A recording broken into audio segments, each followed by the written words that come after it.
ધાંગધ્રા શહેરમાં વડાપ્રધાન માનનીય નરેન્દ્રભાઈ મોદીનો મન કી બાતનો કાર્યક્રમ લાઈવ કરવામાં આવ્યો હતો। ખૂબ મોટી સંખ્યામાં કાર્યકર્તાઓ, સામાજિક સંસ્થાઓ, સંતો, બહેનો, યુવાનો બધા જ આ મન કી બાતના કાર્યક્રમમાં જોડાયા હતા।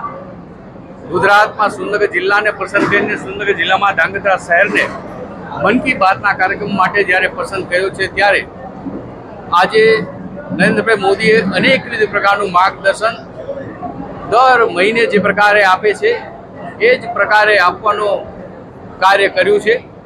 એમને સ્પોર્ટ્સની વાત કરી છે, એમને જ્ઞાનની વિજ્ઞાનની વાત કરી છે, એમને સામાન્ય લોકોને સહજ સમજ સાથે ગરમીના દિવસોમાં કેવી રીતના કાર્ય કરવું એની પણ વાત કરી છે। એટલે કે જ્ઞાન, વિજ્ઞાન, સ્પોર્ટ્સ, સમાજ હિત, રાષ્ટ્રહિત માટેની અનેકવિધ પ્રકારની બાબતો દર મહિને માનનીય નરેન્દ્રભાઈ મોદીના મન કી બાતના કાર્યક્રમ થકી જાણવાને મળે છે। આ કાર્યક્રમ આમ સમાજ માટે ઉપયોગી છે।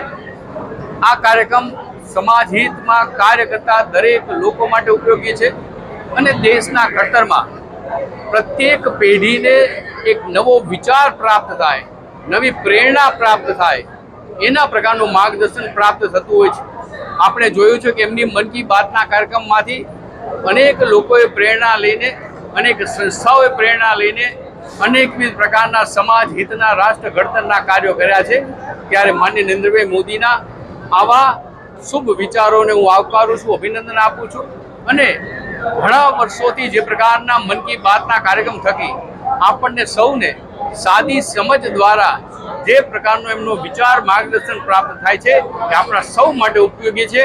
આપણે દર મહિને મન કી બાતનો કાર્યક્રમ સાંભળીએ અને કાર્યક્રમ થકી આપણા વિસ્તારમાં, આપણા ક્ષેત્રમાં પણ કોઈને કોઈ સમાજ હિત માટેનું કાર્ય કરવા જોડાઈએ।